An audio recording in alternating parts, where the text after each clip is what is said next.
Hi, and welcome to the Long Range Shooting and Custom Rifle Building podcast presented by Wolf Precision Incorporated, where we learn about and share long range shooting and custom rifle building. I am your host, Jamie Dotson, and welcome to the show.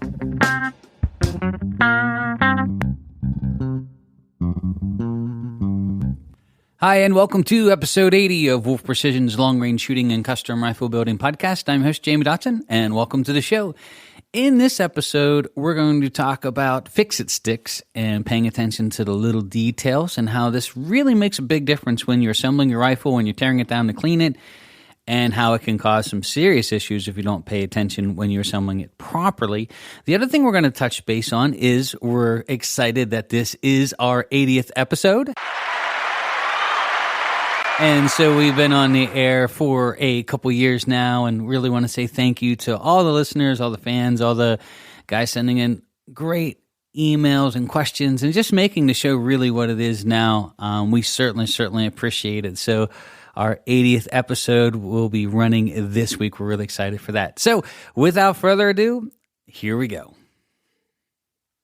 All right, as always, we do want to say thanks to our sponsors of the show. We want to say thank you to MDT. MDT is a great manufacturer of outstanding chassis.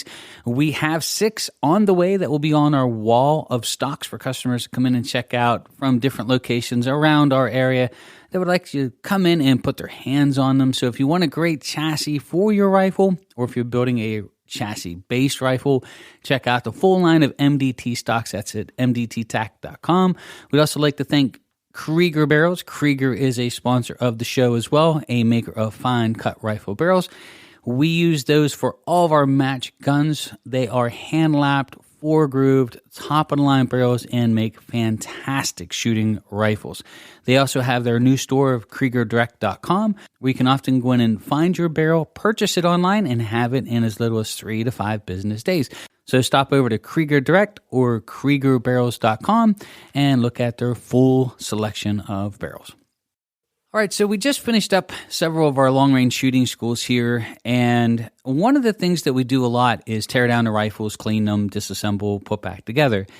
And, now that we have employees, we're training them on all the proper techniques and how we actually are able to tear a rifle completely down and put it back together properly, and it actually shoots the same spot. So I think customers are often amazed that when we break down our rifles to clean them, that we remove the stock, of course, and we put the barrel to action, in our gunsmithing vise. We also remove the optics with the rings attached. And this way we're not getting any chemicals and stuff all over our stock, any splatter onto the scope or the lenses. And it really makes just cleaning the rifle and tearing it down that much easier. Make sure there's not water in areas it's not supposed to be in, making sure we can clean the glass properly when it's not mounted to the action, and then we put it all back together. But it's amazing that there is a little bit of form, there's a little bit of technique, and actually a lot of care that goes into doing it repeatably. And when you put it back together, the rifle shoots exactly where it's supposed to shoot. I mean, it's very seldom are they off even by a tenth. And this is basically putting it back together properly and tightening everything to the proper specs over and over again. And so I just want to take a few minutes to talk about that on the podcast here, because if you don't do it right, for example, we had one of our scopes put on our school rifles here. I was just out testing it. We're putting a 6.5x47 Lapua on the line for some of the classes here over the next couple months and sort of testing it out as to it's going to be one of our potential alternative calibers, as well as 6.5 Creed. And of course, we have 2 22 Creedmoors on the line. But when we tear the rifles down and clean them, it's amazing that if you just get one of these little parts off or not installed properly to the same specs, how it does change your point of impact, and as much as inches. And so we have employees and we teach them all of these great things that we do. And every once in a while they're in training, we'll catch these minute details. And what it really teaches me a lot here is that, we have hands-on with our guys here every day. And, they're not totally understanding of the working of a firearm and totally illiterate in what we do. But even at that, they still sometimes need coached along on just the fine details, these little tiny things. I guess, if you're trying to make this perfect steak of the perfect temperature and the time to flip it and how you just get it just right. All these little things, letting it set for a while before you're so hungry you tear into it, right? But these same little caring details really play a big deal in putting the rifle back together again, and plays a really big deal when you're assembling your rifle or putting it together for the first time. So, for example, I was out testing one of the 6.5x47 Lapus yesterday, and the point of impact shift was about 6 inches. And it was because of the one front ring. When you put Badger rings on, they have 2 T-slots to sort of lock the rings onto the base. And we seat them in by hand, almost forcing them in place before we tighten. That way we get this really nice even grip and grab, and then we tighten them to 65 inch-pounds using a set of fix-it sticks, which we'll talk about here in a minute. But all it takes is that to be off just a little bit or tightened to 45 inch-pounds, and all of a sudden you've made a point of impact shift or changing of the groups, how the gun performs. We talk a lot about when we assemble the barreled action in the stock that, we have a whole process that we go through to make sure that the recoil lug is seated properly in the stock as you're tightening it down, because if you don't, this will cause all kinds of crazy issues. For example, like we've had a customer years past where was doing some work and just out of the blue, his gun started shooting all over the place. And I'd ask him, I said, hey, when you're tightening your action, your barreled action into your stock, are you standing it upright?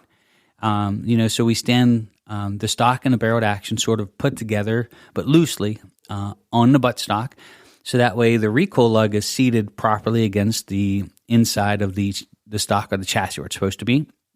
And then I'll hand tighten, not snug, but just hand tighten the front action screw closest to the recoil lug. Then I'll hand tighten the action screw back close to the trigger. And then I'll come back up and I'll tighten to spec the front action screw, tighten the back action screw. And then holding everything in place, I actually loosen them again in that same order. So I loosen the back one, loosen the front one, and then I'll loosen it a little bit more so that way they turn freely. Then I'll go back to the front one, I'll hand tighten, go back to the bottom one, hand tighten, go back to the front one, tighten halfway to spec, bottom one halfway to spec, and then I'll seat them at the 65 inch-pounds or the inch-pounds that's recommended by the stock manufacturer at that point. You wouldn't think that this stuff makes a huge difference, but it does. So we have a lot of customers that are absolutely fascinated that we tear these rifles completely down when we clean them in between every class, and then we put them all right back together again and off to the races, and they shoot exactly where they're supposed to.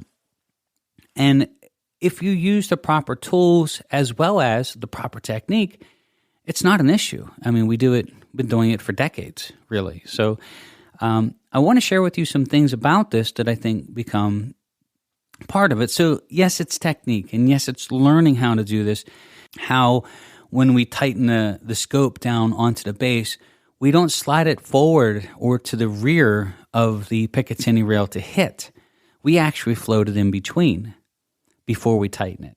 And the reason being is the action and the barrel and everything flexes during shooting.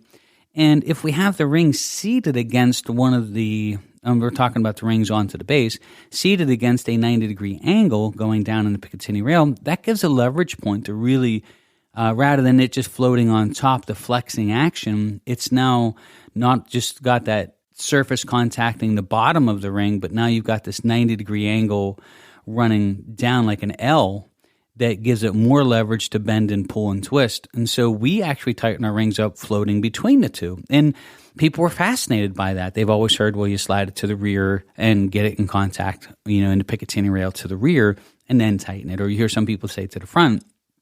So number one, what I tell guys right out of the gate, especially here at the Long Range Shooting School, is that make sure you have a really good set of fix-it sticks and not, the Caldwell or whatever, $19, $29, or $39 torque wrenches that you buy, through Amazon or some of these other distributors, because believe it or not, real torque wrenches that are actually calibrated are very expensive. And, a lot of these torque wrenches that you're seeing in rifle kits or for sale that are like 20, 30, 40 bucks, they're not really calibrated tools. And if anything, I think they're just expensive child toys. I mean, I consider them toys. They are not legitimate torquing valued instruments. They don't hold consistency. And if you're going to have a rifle that you're going to be tearing down and cleaning and putting back together, over and over and over again, yes, you can do that, and the rifle will shoot exactly where it's supposed to, put back together again. It's amazing that it works that way, but it does. But if you don't have good tools to make sure that you're tightening everything to spec, or that you're putting everything together the way that it's supposed to, you're going to have issues. You're going to have zero changes. You're going to have point of impact shifts when you put it back together, and that's what happens. And so, for example, the 6.5x47 I was talking about earlier, we had a point of impact shift, and it was just loosening up the scope, floating it, retightening it back down the spec, and it hit exactly where it was supposed to. That's how easy it is to get it wrong, or really easy it is to get it right. So we have no stock in Fix-It sticks. I do not own the company. We do sell them here. I have both the long-range kit in my field bag, and I have a kit on my bench that I work with. That's how we build the rifles, using the Fix-It sticks. But if you get a chance, check them out. Get a pair wherever you can. I think Jimmy did a great job as the owner of the company, designing a legitimate set of field toolkits that we can take out and maintain, take care of, and build our rifles properly. And they've been around for quite a while. So we have them here. We sell and actually use them all. And as always, we don't put anything here for sale that we don't believe in or use ourselves. So we only sell the tools that we actually believe in or that we actually use ourselves. And the same thing goes for scopes and all of the other components that we use or offer.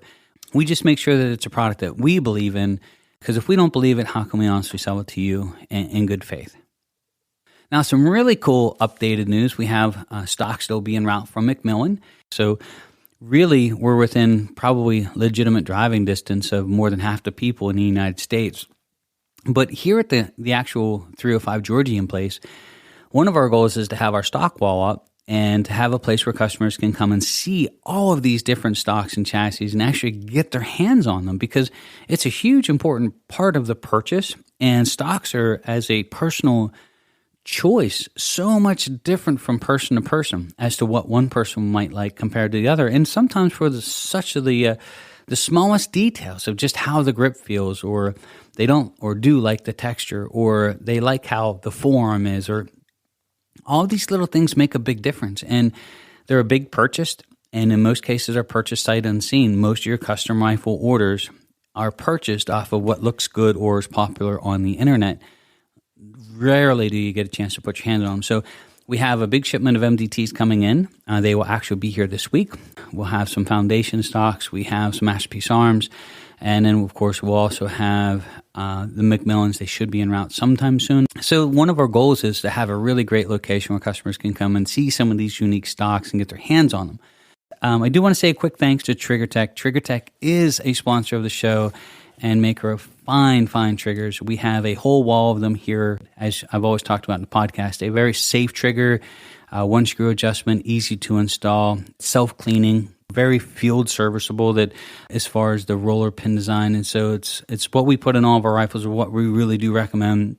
And we do want to thank them for being part of our show as well. So thank you so much, everybody, for taking the time to join us here. Really excited, our 80th podcast. Thank you so much for making all of this possible. Looking forward to a great summer of shooting. So my name is Jamie Dotson. I'm your host, and you are listening to the Long Range Shooting and Custom Rifle Building Podcast.